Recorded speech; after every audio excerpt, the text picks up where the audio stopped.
இன்றைய தலைப்புச் செய்திகள்.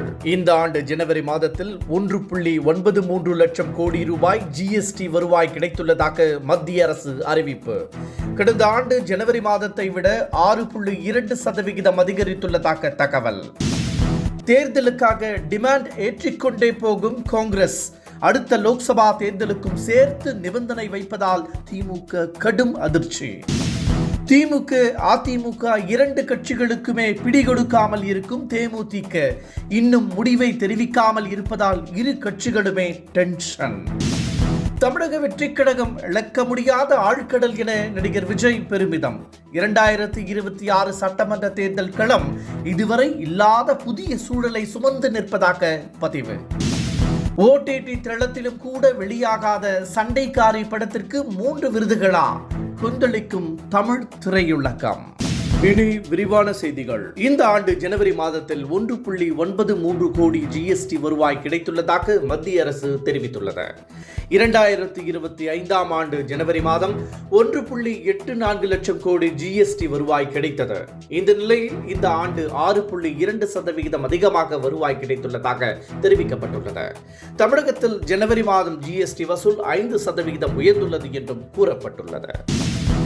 மத்திய அரசு ரயில்வே துறைக்கு ஒதுக்கியுள்ள 2.77 லட்சம் கோடி ரூபாயில் 20,000 கோடி ரூபாய் ரயில்வே மேம்பாட்டிற்கும் பயணிகள் பாதுகாப்பிற்கும் செலவிடப்படும் என அந்த துறையின் அமைச்சர் அஸ்வின் வைஷ்ணவ் தெரிவித்துள்ளார். பட்ஜெட்டில் இவ்வளவு பெரிய தொகை ஒதுக்கியிருப்பது மகிழ்ச்சி அளிப்பதாகவும் இது வளர்ச்சியடைந்த இந்தியா என்ற இலக்கை நோக்கிய பயணம் என்றும் தெரிவித்துள்ளார். புதிதாக அறிவிக்கப்பட்ட 7 அதிவேக ரயில் தடங்களால் 16 லட்சம் கோடி ரூபாய் முதலீடுகள் ஈர்க்கப்படும் என்றும் மத்திய அமைச்சர் கூறியுள்ளார். தமிழக வெற்றிக் கழகத்தின் 3ஆம் ஆண்டு தினம் அக்கட்சியினர் மத்தியில் இன்று கோலாகலமாக கொண்டாடப்பட்டு வருகிறது. இது தொடர்பாக விஜய் வெளியிட்டுள்ள பதிவில் ஜனநாயக இலக்கை உறுதியாக வெல்வோம் என குறிப்பிட்டுள்ளார். சலனங்களை புறந்தள்ளி சமநிலையை தவறாமல் அளக்க இயலாத ஆழ்கடல் தாவேக்கா என்றும் அவர் பெருமிதம் தெரிவித்துள்ளார். 2026 சட்டமன்ற தேர்தல் களம் இதுவரை இல்லாத புதிய சூழலை சுமந்து நிற்பதாகவும் அவர் கூறியுள்ளார். சாமானிய மக்களுக்கான அதிகாரம், அரசியலின் வெற்று, போர் முரசு ஆகியவைதான் தமிழக வெற்றிக் கழகம் என்றும் அவர் குறிப்பிட்டுள்ளார்.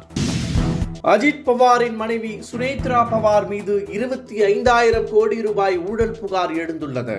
இதுவே தேசியவாத காங்கிரஸ் இணைவதற்கு தடையாக இருந்ததாக அதிர்ச்சி தகவல் வெளியாகியுள்ளது. சரத் பவாரின் தேசியவாத காங்கிரஸில் இருந்து பிரிந்து சென்ற அஜித் பவார் பாஜகவுடன் கைகோர்த்து மகாராஷ்டிரா துணை முதலமைச்சராக பதவியேற்றார். அவர் தனது மரணத்திற்கு முன்பு மீண்டும் தேசியவாத காங்கிரஸை இணைக்க முயற்சி எடுத்து வந்ததாகவும் அது இறுதி வடிவம் பெற்றதாகவும் கூறப்பட்டது. ஆனால் சுனேத்ரா மீதான 25,000 கோடி ரூபாய் ஊழல் புகாராலும் அது தொடர்பான வழக்கும் இடி தூசி தட்டியதால் இணைப்பு சாத்தியமாகவில்லை என கூறப்படுகிறது. தனது பிரச்சாரத்தின் போது தேர்தல் அறிவிப்புகளை வெளியிட்டு வரும் இபிஎஸ் அதிமுக தேர்தல் அறிக்கைக்காக மக்களின் கருத்துக்களை கேட்டறிந்து வருகிறார். இந்த நிலையில் டாஸ்மாக் கடைகளை முற்றிலும் மூட வேண்டும் என பெரும்பாலான பெண்கள் வலியுறுத்தியதாக கூறப்படுகிறது. எனவே இது குறித்த வாக்குறுதியை அறிவிக்கலாமா என இபிஎஸ் யோசித்து வருகிறாராம். அது தொடர்பாக கட்சியின் மூத்த நிர்வாகிகளிடம் ஆலோசித்து வருவதாகவும் சொல்லப்படுகிறது.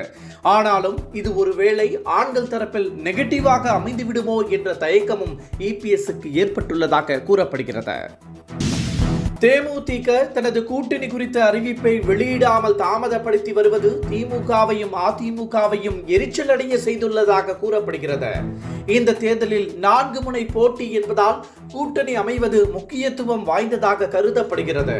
எனவே கூட்டணி வாய்ப்பை தவறவிடக் கூடாது என கருதி அனைத்து கட்சிகளும் செயல்பட்டு வருகின்றன.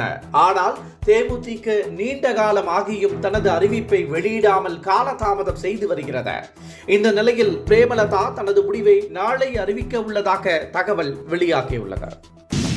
கடுமையான உச்சத்தை எட்டியிருந்த தங்கத்தின் விலையில் தொடர்ந்து சரிவு ஏற்பட்டு வருகிறது. சென்னையில் இன்று 1 சவரன் ஆபரண தங்கம் 7,600 ரூபாய் குறைந்து 1,11,600 ரூபாய்க்கு விற்கப்படுகிறது. 1 கிராம் தங்கம் 950 ரூபாய் குறைந்து 13,950 ரூபாய்க்கு விற்கப்படுகிறது. சர்வதேச சந்தையில் தங்கத்தின் விலை தொடர்ந்து வீழ்ச்சியை சந்தித்து வருவதால் இந்தியாவிலும் விலை இறக்கம் ஏற்பட்டதாக கூறப்படுகிறது.